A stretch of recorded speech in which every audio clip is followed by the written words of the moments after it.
Okay, so now we have our link. We're all ready to go and answer some questions and, of course, paste our link in. That's going to redirect specifically to the product that we're selling. So the next step here is to find the best questions to answer because, again, not all questions are going to net the best results. So how do we do that? Well, I'm going to show you how to search for questions at Yahoo Answers. Okay, I logged onto my Yahoo Answers account. And if you don't have an account, of course, it's free to sign up. Once you do that, you can see here that we can go ahead and we can just do a search for whatever. However, we do not want to do a general search. The reason being is if I search for dog training, what's going to come up are going to be a whole bunch of questions, unfortunately, a lot of which have already been closed. When somebody asks a question, you have a limited time to answer it, and then that person picks the best answer, and then, of course, the question's closed. So we want to only focus on questions that have not been closed yet. So we want to click on advanced search. Again, this is really, really important. So now this time, let's do a search for the words dog training. This is going to just pull up questions that, let me show you right here. Select open questions on dog training that have not been closed yet, which means that people can still answer them. And now it came up. See, right now, there are 253 people asking questions on dog training that you could go in and you could answer right now. That's insane. That's a lot of questions. So what I like to do is, of course, if there's tons of questions, just kind of go through and think to yourself, okay, the product that I'm promoting, teaches you how to train your dog. So here's a question. I would like to train my 1-year-old dog who just bit the very same trainer, blah, blah, blah. Okay, so I know that from, knowing my product a little bit, I know that the product does cover dog biting. So this is going to be good for me to answer.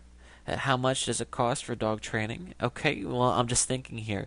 This would be a good one to answer because I could phrase it in a way that, hey, dog training classes are pretty expensive, but I have this book that you just buy once, and then from the comfort of your own home, you can read this book.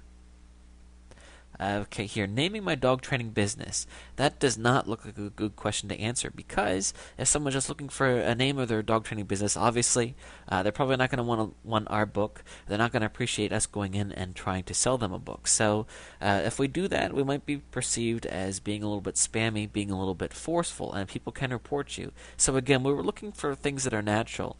There is nothing wrong when somebody asks a question on dog training for us to provide them with an answer that's going to pitch our book because it makes sense, it fits.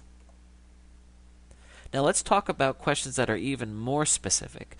The product that I'm promoting is called Sit, Stay, Fetch. So let's see if anybody's actually asking questions about that product because that's going to be even more specific. If somebody goes to the internet and types in a question on Sit, Stay, Fetch, they are probably very seriously considering buying this product. So again, making sure I'm searching for open questions. Okay, there are no open questions. Okay, well, it was worth a try. But if there would have been any questions on it, it definitely would have been an awesome question to answer. So again, just try to think about that. Read through the questions. You can only post so many answers a day. When you first start out, I think it's like 10 to 15 that you can only answer a day until you've maxed out your limit for that day.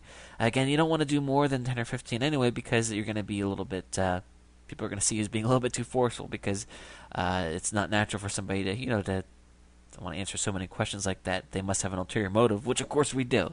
So again, just remember that all questions are not created equal.